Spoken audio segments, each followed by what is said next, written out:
Salut à tous et bienvenue dans l'avant-match de ce Nantes-Saint-Etienne, 6e journée de Ligue 1. D'ailleurs, double dose de Nantes-Saint-Etienne ce week-end puisque les féminines vont jouer samedi à 17h contre le FC Nantes. Ce sera aussi du côté de Nantes, mais pas au stade de la Beaujoire. Et dimanche à 17h, un autre rendez-vous, celui de la Ligue 1, entre Nantes et Saint-Etienne aussi. Deux rencontres qui sont très attendues parce que les féminines vont tenter de confirmer leurs résultats acquis à Reims la semaine passée où elles se sont imposées 2-1.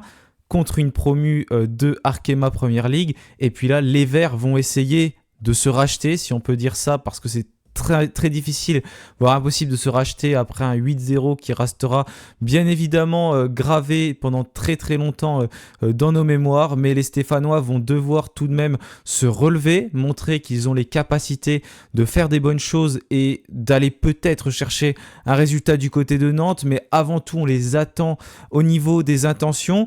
Quand je tourne cette vidéo, Auxerre vient de disputer son match contre Brest, ils se sont imposés sur le score de 3-0, c'est le prochain adversaire de Saint-Etienne, Auxerre, et puis c'est aussi un concurrent direct pour le maintien en Ligue 1 et les Auxerrois comptent désormais 6 points. Donc il y a beaucoup d'enjeux durant cette rencontre. Les Stéphanois qui sont attendus, ils le savent. Il y a eu la conférence de presse de Pierre Ecoua, d'Olivier Dalloglio.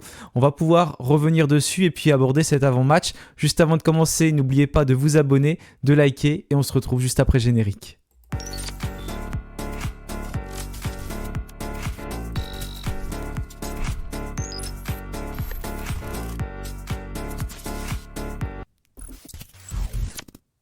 Un peu plus de 48 heures avant la rencontre, Olivier Dalloglio s'est présenté en conférence de presse. Forcément, celle-ci était très attendue après ce qui s'est passé du côté de Nice et ses 8 buts encaissés. Le coach stéphanois a envie d'y croire, que son équipe se relève. Comme il l'a dit, on peut tomber 7 fois, mais il faut se relever une 8e fois. Là, on est tombé 8 fois, il faut se relever une 9e fois. En tout cas, il ne va pas falloir faire n'importe quoi une nouvelle fois contre Nantes, puisqu'il y a eu des rendez-vous qui se sont enchaînés, les joueurs qui ont pu revisionner le match. D'ailleurs, Dalloglio a indiqué que c'était un aspect important, même après ce qui s'est passé, il fallait revisionner les images et ne pas passer à côté de tout ça.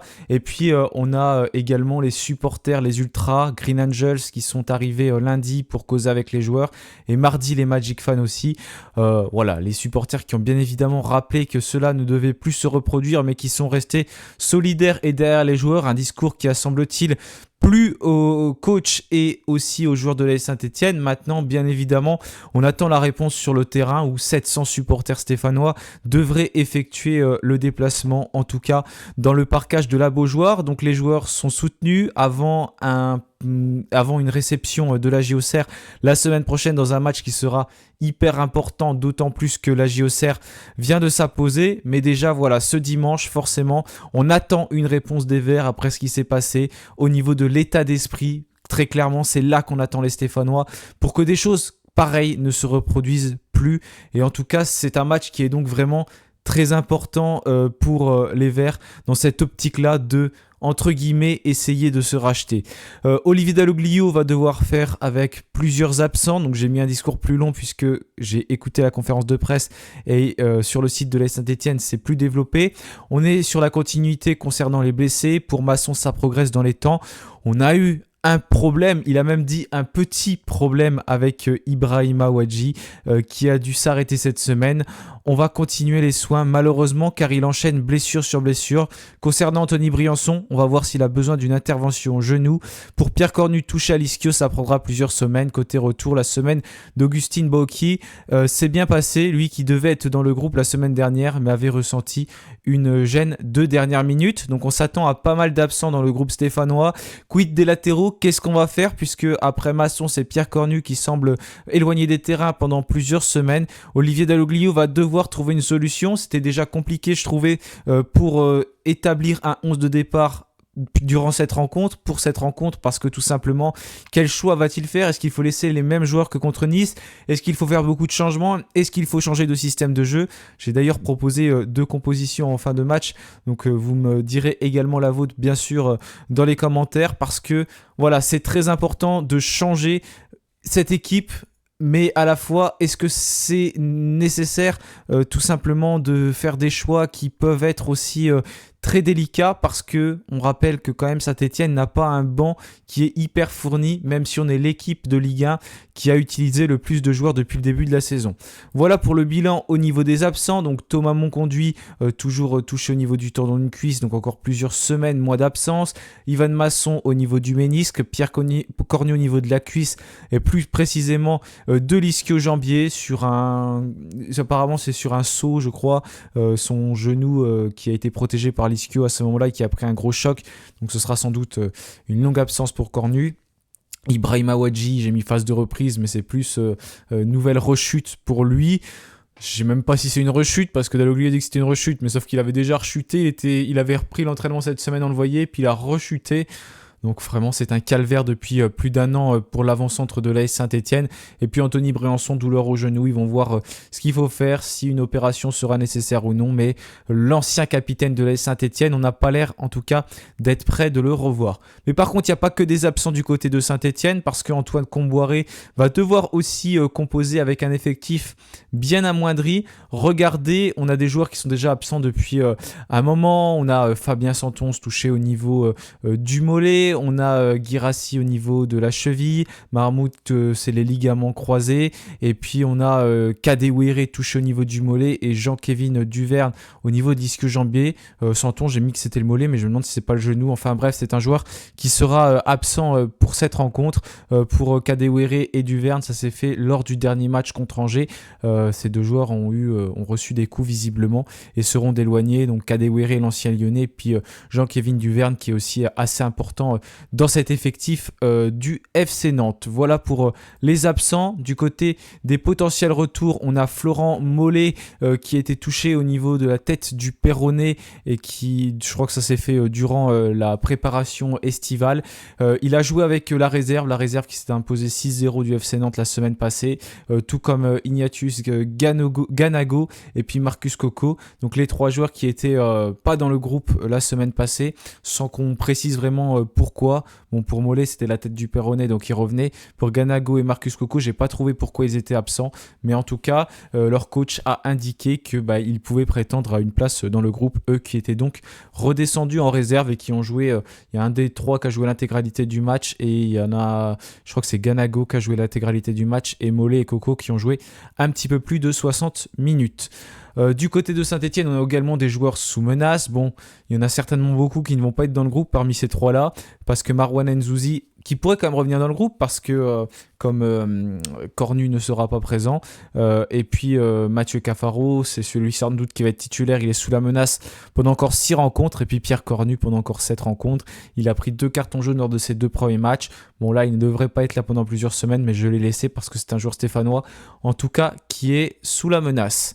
Si on s'intéresse à cette équipe du FC Nantes, bon, le dispositif préféré d'Antoine Comboiré, c'est le 4-2-3-1. Il ne pourra pas donc composer avec le même 11 que face à Angers, puisque notamment Kadewere sera absent pour cette rencontre. Ils avaient plutôt bien commencé le championnat, les Nantais. Ils étaient dans la première partie du classement. Bon, ils sont toujours dans la première partie du classement, mais ça stagne un peu sur les 2 derniers matchs, puisqu'ils se sont inclinés dans les toutes dernières minutes contre le Stade de Reims la semaine passée à la Beaujoire. Et puis ils ont concédé le match nul aussi du côté du stade Raymond Kopa contre Angers, un but partout la semaine dernière. Angers qui est dernier de ce classement de Ligue 1, le seul club je crois à ne pas avoir connu la victoire depuis le début de la saison et qui compte donc seulement 2 points au classement. Donc Nantes, une équipe qui avait bien commencé et qui est un peu plus en difficulté, mais attention, c'est une équipe qui est très solide, notamment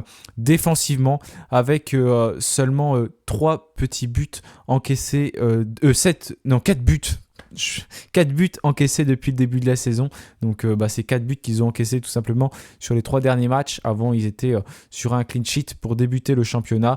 Et puis au niveau de l'attaque, c'est 7 buts, 9e attaque du championnat. Donc ils sont dans les standards de cette Ligue 1. C'est pas la meilleure attaque, mais c'est pas la pire non plus.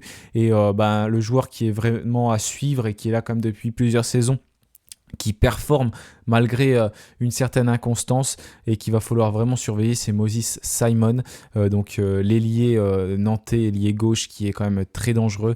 2 buts, 2 passes décisives depuis le début de la saison. Nantes a bien commencé cette année, c'était moins le cas les saisons passées où ils se retrouvaient assez vite en difficulté. L'année dernière, ils ont joué le maintien quasiment jusqu'au bout. Ils s'en sont sortis. Une année, on se souvient, ils avaient joué les barrages. Depuis quelques saisons, c'est pas forcément très très facile pour les Nantais. D'ailleurs, un club qui est en vente, il n'est pas vendu pour l'instant, mais il pourrait être vendu à un moment donné. C'est un club qui est un peu aussi dans l'incertitude, qui a des doutes, qui ne sait pas trop où il en est. Mais en tout cas, ils ont pris des points importants en début de saison. Et après avoir perdu à domicile contre le Stade de Reims, ils vont bien évidemment vouloir regoûter à la victoire. Forcément, ça, ce serait quelque chose qui est important pour eux qui n'ont gagné qu'un match pour l'instant à la maison. Sur les 2 qu'ils ont disputés, c'était contre l'AJ Auxerre. Ils ont forcément l'enjeu aussi de conserver leur place ou de remonter au classement. Quand on le regarde, ce classement qui s'affiche, ils sont 5e actuellement avec 8 points, pas loin des autres équipes qui sont devant, mis à part certaines équipes qui vont certainement se décrocher comme Paris, Marseille ou encore Monaco. Mais pour l'instant, Nantes qui est bien placé et qui va vouloir prendre le plus de points possible, des points qui vont peut-être compter à la fin de la saison, et peut-être aussi que ces Nantais vont réussir à avoir un nouvel objectif, parce que c'est une équipe aussi qui peut fonctionner et qui a des joueurs de qualité, mais c'est une équipe qui est très très inconstante. Un stade qui devrait d'ailleurs être à guichet fermé, d'après ce que j'ai vu, toutes les places ont été vendues pour cette rencontre. Côté stéphanois, on est plus sur un système en 4-3-3 pour l'instant. J'ai pas envie de revenir sur ce match contre Nice parce qu'il n'y a pas grand chose à dire, mis à part que l'on attend de voir les Stéphanois avec un autre état d'esprit. D'ailleurs, je reviens sur quelque chose en conférence de presse qui m'a entre guillemets un peu choqué. C'est Pierre Ecois qui a dit... elle était bien, sinon la conférence de presse de Pierre Ecois, j'ai bien aimé, mais à un moment donné, il a dit qu'il n'avait pas lâché, puisque sinon, il y aurait eu un score, entre guillemets, jamais vu dans le football, ou vu il y a beaucoup, beaucoup d'années. Bon, je pense que 8-0, c'est quand même déjà pas mal.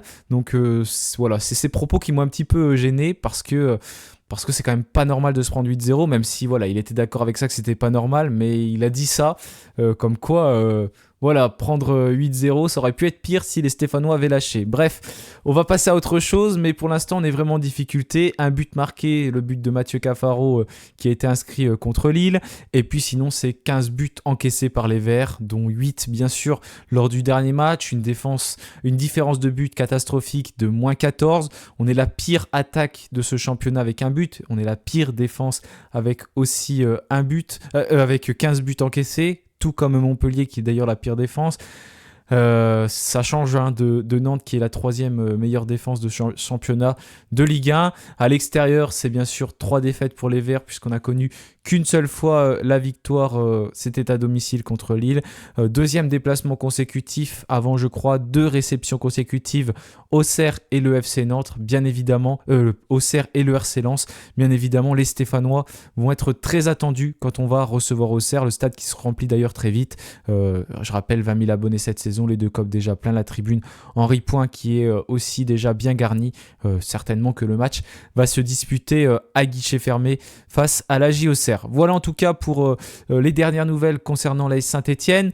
Il y a eu des entraînements de fait, pas de repos pris cette semaine. Il y avait un repos de prévu, mais il a été annulé pour retravailler tactiquement avec toutes les réunions, etc. Les joueurs qui ont repris les bases, comme l'a dit Dalloglio, c'était important de revenir aux bases du football, des choses qu'ils font durant la préparation d'habitude et qu'ils ont fait durant la préparation, mais qu'ils ont refait cette semaine parce que c'était nécessaire. Et puis, on espère qu'ils ont réussi déjà à se vider la tête.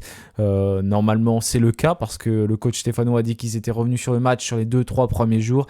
Et après, il faut passer à autre chose aussi pour reprendre de la confiance. Donc, en espérant que les Verts aient suffisamment, entre guillemets, de confiance pour aller faire quelque chose du côté de Nantes. Regardez les compositions que j'ai mis. Je suis reparti sur le dispositif qu'il fait d'habitude Dalloglio, un 4-3-3. J'ai beaucoup réfléchi et j'ai enlevé Abdelhamid de ce 11 de départ parce que je le sens vraiment dépassé.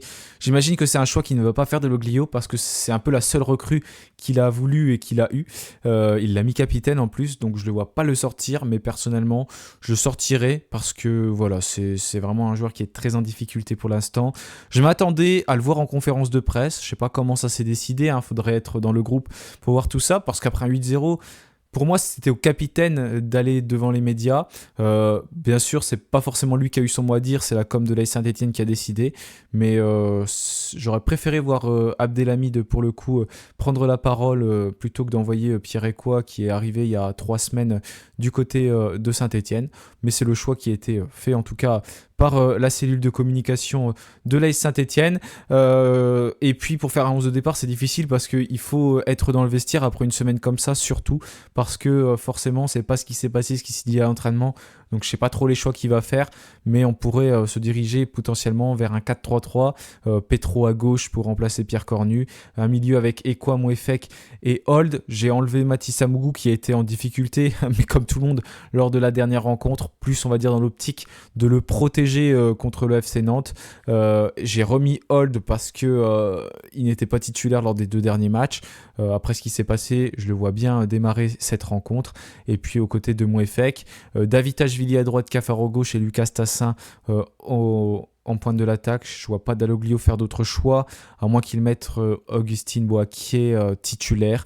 C'est une possibilité, mais je ne vois pas enlever David Ashvili ni Mathieu Cafaro, parce que c'est des choix pour l'instant qu'il n'a pas fait. Ça, c'est si on part sur un dispositif en 4-3-3. Si on part sur une défense à 5, j'ai opté pour un 3-4-3 avec Larsonneur dans les buts parce que je ne le vois pas vraiment enlever Abdelhamid. C'est pour ça que je pense que c'est possible. Et surtout que Dalloglio a dit que lors du dernier match, il a peut-être tenté trop de jouer.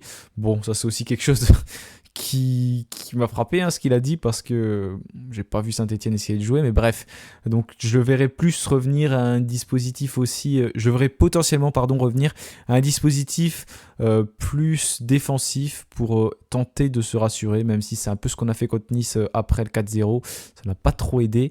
Voilà, donc Larsonneur, Batuminsi, Abdelhamid, Nadé, Piston, c'est un peu délicat, j'ai mis Hold et Apia, Mouefek et quoi, David Ashvili, Cafaro et Lucas Tassin, mais en réalité on n'a pas vraiment 50 000 choix, donc potentiellement on pourrait aussi se diriger vers un système de jeu comme ça.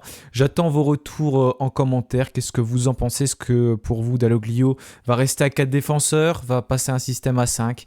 Il y a plusieurs possibilités en tout cas qui s'offrent à lui. Abdelhamid capitaine, Abdelhamid titulaire, on va voir beaucoup de choix potentiellement faits face à Nantes, ou alors une équipe qui va rester comme entre guillemets d'habitude.